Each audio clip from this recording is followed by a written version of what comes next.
A nossa repórter Cibele Lorenzoni foi até o aeroporto Tom Jobim, no Rio de Janeiro, para conversar com Joana Lages, auditora fiscal da Receita Federal. Confira a matéria.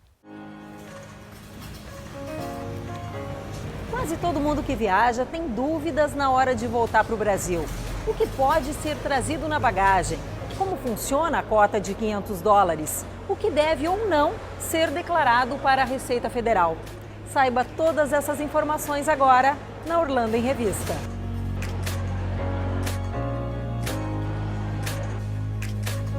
Joana, como que funciona essa cota de $500 para os brasileiros que vão fazer turismo nos Estados Unidos? Bom, essa cota de isenção é para bens adquiridos, né, no exterior. Dentro da cota são todos os bens. As exceções são os bens de caráter manifestamente pessoais, aqueles bens, artigos de vestuário e de higiene que o passageiro leve, né, consiga o que precise durante a viagem, mas os outros bens adquiridos no exterior, até $500, estão isentos do pagamento do imposto de importação. Acima de $500, o passageiro tem que declarar e pagar o imposto. O que é permitido trazer que não entra na cota? Telefone celular, máquina fotográfica? Como você disse, é um relógio de pulso, um aparelho celular e uma máquina fotográfica, mesmo que tenha a função filmadora. Mas eles têm que estar usados, efetivamente têm que ter sido usados na viagem.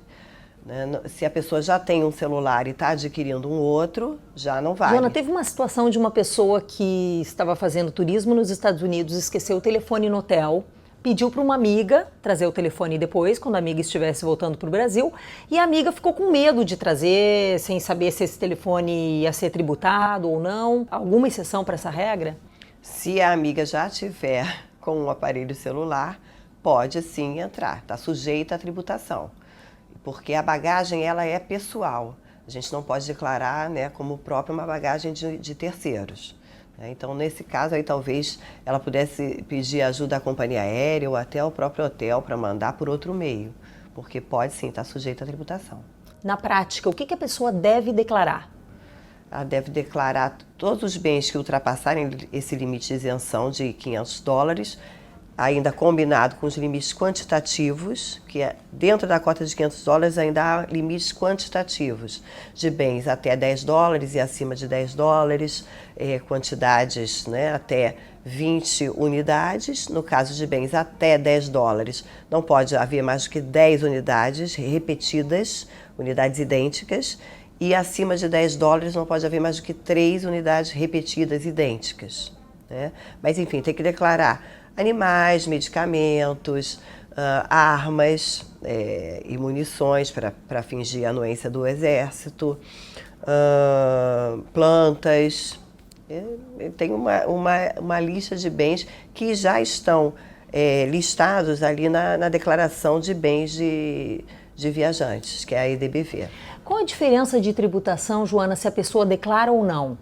Sim, se a pessoa tiver a obrigatoriedade de declarar e não declarar, não fizer essa declaração de bens que está disponível na internet, se ela não fizer isso e vier pelo canal bens nada a declarar, ela está sujeita a multa, além do imposto de importação, está sujeita a multa de 50% também sobre o imposto de importação. Uma situação que acontece regularmente são mães grávidas que vão fazer o enxoval do bebê nos Estados Unidos. Na volta, quando elas chegam no Brasil, tem alguma exceção? Essas compras estão dentro da cota de $500? Se o bebê nasceu e é bebezinho, ele tem uma cota só para ele? Como é que funciona isso? Se for o bebezinho, ele tem cota também, apesar de ser bebezinho, né? A cota é de $500, é individual, intransferível, não pode ser somada, né? Mas a mãe, é claro, a gestante pode trazer roupas e tal para o seu bebê, mas também dentro desse limite de $500. Se ela ultrapassar, ela vai ter que declarar esses bens que ultrapassaram os limites, tanto quantitativos quanto os de $500, né, no caso da via aérea, e pagar o imposto sobre aquilo que ultrapassar o valor de $500. Existe alguma diferença para brasileiros que moram no exterior? Sim, se ele for efetivamente não residente no Brasil, e aí existe toda uma legislação que vai dizer quem é considerado residente e quem não é, isso tem que ser comprovado na entrada, né? Se ele é realmente não residente, ele tem direito à admissão temporária dos seus bens.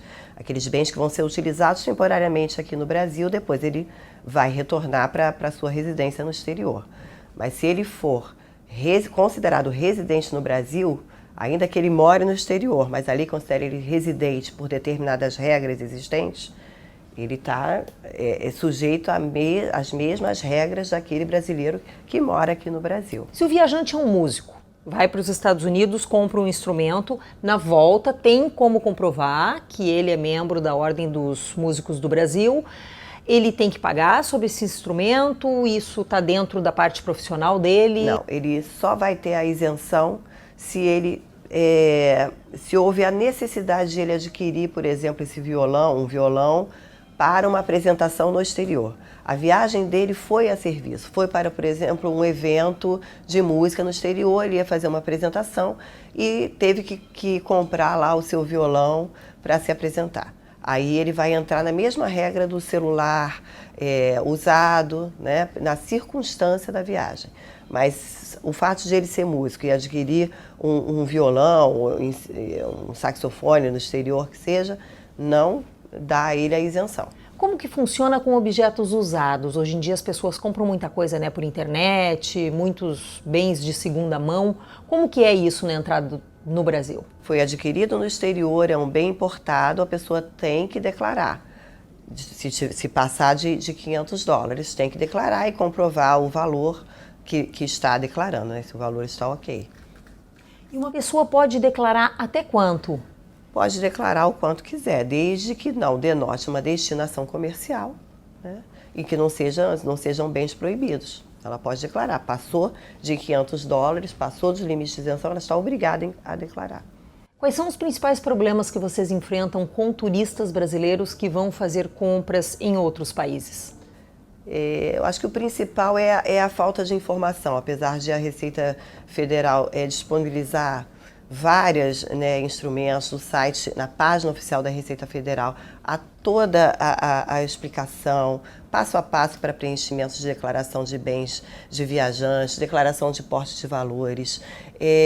Esse sistema está disponível para smartphones, para tablets, pode ser feito antes da pessoa chegar ao Brasil, ela já pode ter feito a sua declaração, inclusive já pode ter calculado e pago o imposto, e aqui isso vai ser só homologado.